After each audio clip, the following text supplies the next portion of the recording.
Hello YouTube বন্ধুরা, তোমরা সবাই কেমন আছো? আর এই তো দেখো, আজকে হচ্ছে ডাটা দিয়ে পুঁটি শুটকি রান্না করব বাটা মশলায়। তো কিভাবে আজকে ডাটা দিয়ে আর হচ্ছে পুঁটি শুটকি বাটা মশলায় রান্না করব, ফুল ভিডিওটি দেখতে থাকো। আর এরকম একটা দুর্দান্ত তরকারি থাকলে কিন্তু রমজান মাসে আর কিছুই লাগে না। তো তোমরা ফুল ভিডিওটি দেখতে থাকবে লাইক দিয়ে। এই যে ডাটাগুলো আমি একটু মোটা করে কেটে নিয়েছি, যেহেতু বাটা মশলায় রান্না করব। সাথে কিন্তু একটা চিকন বেগুন দিয়েছি আর কিছু আলু। তো এই যে হচ্ছে পুঁটি শুটকি, এখানে প্রায় হচ্ছে 1 পর মতো শুটকি মাছ আছে। মানে যেহেতু হচ্ছে ডাটা দিয়ে রান্না করব, একটু শুটকি শুটকি করে রান্না করব। আর এখানে এই যে সব কিছু রেডি করে নিয়েছি। এখন হচ্ছে ডাটাগুলো একটু ধুয়ে নেব।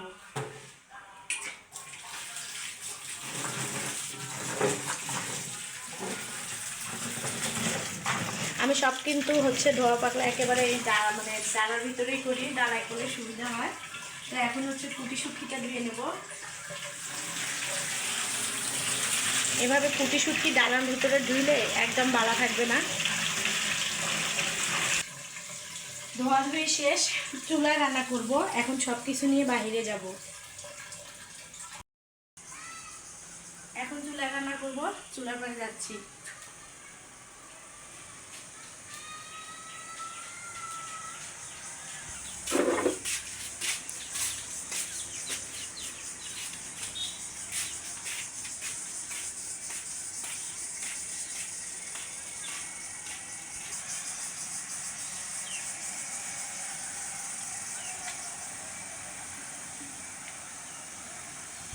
এখন হচ্ছে কড়াইয়ে তেল দিয়ে দিলাম, এরপরে হচ্ছে বাটা মশলাগুলো দিয়ে দিলাম। এখানে আছে কাঁচামরিচ আর পেঁয়াজ বাটা।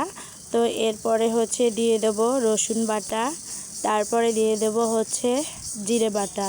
তো এভাবে কিন্তু বাটা মশলা দিয়ে আপনারা বাড়িতে কিন্তু রান্না করে খেয়ে দেখতে পারেন। ডাটা দিয়ে পুঁটি মাছের শুটকি অনেক মজা লাগে। তো এরপর দিয়ে দিলাম হলুদের গুঁড়া, দিয়ে দিলাম স্বাদ মতো লবণ, দিয়ে এখন বেশ কিছুক্ষণ মশলাটা একটু তেলে ভেজে নেব। আর তেলে ভেজে নেওয়ার পরে হচ্ছে আমি হালকা করে এখানে পানি দিয়ে দেবো।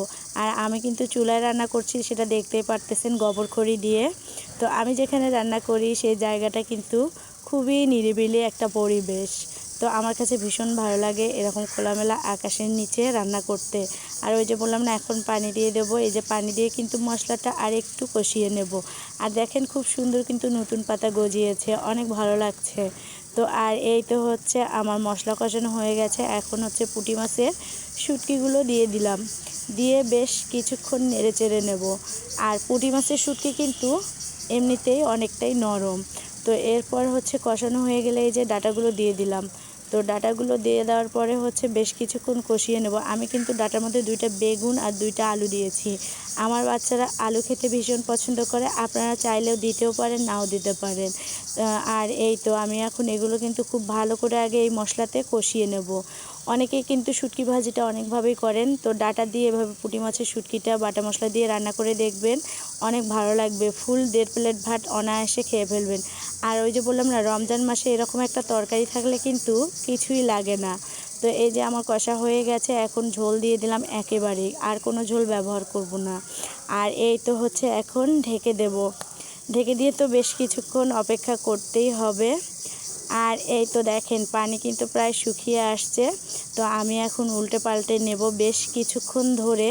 তো বেশ কিছুক্ষণ নাড়াচাড়া করে নেওয়ার পরে কিন্তু হচ্ছে একটু জিরা গুঁড়া দিয়ে দেব। জিরার গুঁড়া দিলে একটা আলাদা স্বাদ আসবে, তার জন্য দিয়ে দেব। আর একদম হচ্ছে কড়াইয়ের নিচে লাগানো যাবে না, সবসময় একটু নাড়াচাড়া করতে হবে, লেগে গেলে কিন্তু একটা আলাদা গন্ধ আসবে।